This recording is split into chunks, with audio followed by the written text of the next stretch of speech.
Hi,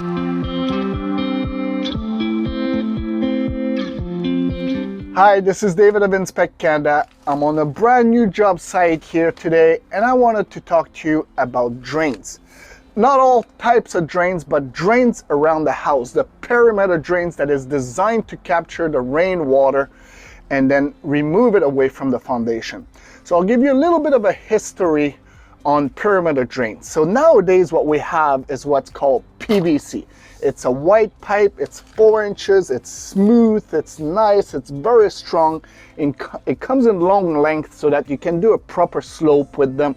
They don't tend to settle, they don't tend to crush. There's really not a whole lot of ways for roots to get in them.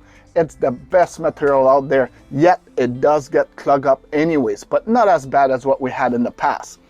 They started using these drains roughly 30 years ago in the early 90s. You know, people call them all kinds of names. Some people call them French drains, whipping tiles. We call them perimeter drains. You know, there's a whole bunch of names for it, but it all pretty much means the same thing. Here we have two types of pipes. We got the storm drains, that this is to capture the rain that is falling on the roof. It goes in your gutters, in your downspout, then it gets in here, it goes around the house, and it dumps right in a sump. We have another one that's right here at the bottom, that this one is designed to capture the water that falls around the house. So if any of this water comes and it wants to get towards your foundation, this one here is a perforated pipe. So once the water level goes up, it gets into this pipe, goes around the house, and dump in the exact same sump. Now, in the old days, 30 years plus, they only had one. Nowadays, they separate them. But in the past, you only had one that was right at the bottom, at the footing of the foundation, trying to capture as much water as possible. It would capture the rainwater, it would capture the water around the house, and it would do its best to do a good job. But 30 years ago, prior to 30 years ago, the material wasn't the best. Between 1970 to 1990, they were using this type of drain here called Big O, big letter O. This type of material has, you know, it tends to collapse, roots gets in them very easily. The material is very thin. Also, it has ribs on it, as you can see, so everything gets stuck in there. It settles like crazy. It starts going like this. Every time that it's got a low spot, all the debris gets stuck in there, and eventually it becomes completely useless. So they no longer use this. As soon as PVC came along, they're like, wow, let's switch that right away, because this stuff here is garbage. All the drainage company out there, they all agree that of all the drains out there in the last 2,000 years, that is the worst one of them. Now, a little bit before that, they had these concrete tiles. I don't really know how many, you know, when they started using them, but it was before the Big O. Now, these concrete tiles, just like the concrete sidewalk that you have at home, if there's a little bit of a drip of water that falls on it over time, it will dig a hole. Well, the same thing happens at the bottom of these tiles. Once the water keeps running there, it gets thinner, thinner, thinner, thinner, and then eventually it collapses. Before that though, and all the way down to 2,000 years ago, they were using these clay tiles. Clay tiles is still a pretty decent product. When you dig them out, they still look brand new when they come out. They don't tend to get thinner at the bottom like the concrete one. And the way they were installed is here. I have a T, so we do have a T right here. This is going to be for a window well, but in the past you would have a T like this at the bottom, and then your downspout would be connected to here, and then you would have the other ones installed side by side like this, with a little bit of a gap there for water to get in there, but also for roots to go in there and then basically destroy everything. And what happened is, in time with soil movements, and they start moving up, they disconnect a little bit, they go sideways, they're not quite in line anymore, and roots gets in them very easily.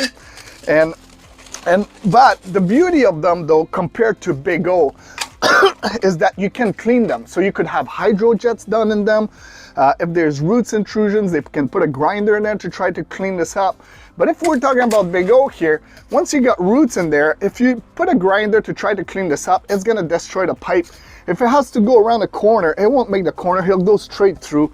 It's gonna destroy it. So this garbage here, not only it does tend to clog up, collapse, have root intrusions, you can't really clean them very well. I mean, if there's just sand in them and stuff, you can do a hydrojet and it will clean them. But if you do have anything solid in there, it's bad luck. So from today all the way until the early 90s, they've been using PVC. This is the best material. If you don't have a white pipe coming off from the ground and your downspout going into it, and you have any of these other products here, basically they have passed their life expectancy. So whatever you got, if it's not PVC, it'd be highly recommended for you to at least get it inspected and then consider replacing them as quickly as possible. If we get a whole lot of water, if those drains don't work, water will get inside your basement. The whole idea with these drains, if they're working properly, there won't be much water against your foundation. And nowadays you can see we have a dimple membrane that's on the foundation. So that's one more protection that they didn't have in the past. So you throw these tiles here, and if they stop working, and then the soil will get saturated with water. If there's a little bit of a gap or a crack or anything, and even not, moisture will go through that concrete. Concrete, unfortunately, it's not watertight. They do put a tar on it. There's 2 layers of tars, 2 coats of tars under this dimple membranes. In the past, you did have the tar, but if it opens up, there's no tar in the crack, water will get right in there, and you're not gonna see it right away. You're gonna get moisture because your drywall on the other side of these walls will have a poly behind it, so you might not see any drywall damage, but moisture and water might be going on there slowly every time it rains, and it destroys everything, and it rots and deteriorates, and mold starts growing in there.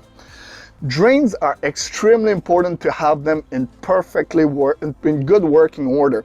And if you do have the old stuff and turns out that they're still in pretty decent shape, and even the big O, consider having a hydro flush or an inspection done at least every 2 years. And that way, if you don't have the budget to replace all of your drains, at least you know that they're kind of working. So this is a little bit of a history of the drains. If you have any questions whatsoever, feel free to reach out to us directly, and make sure that your drains are working good. Otherwise, you're gonna get water on the other side of that wall.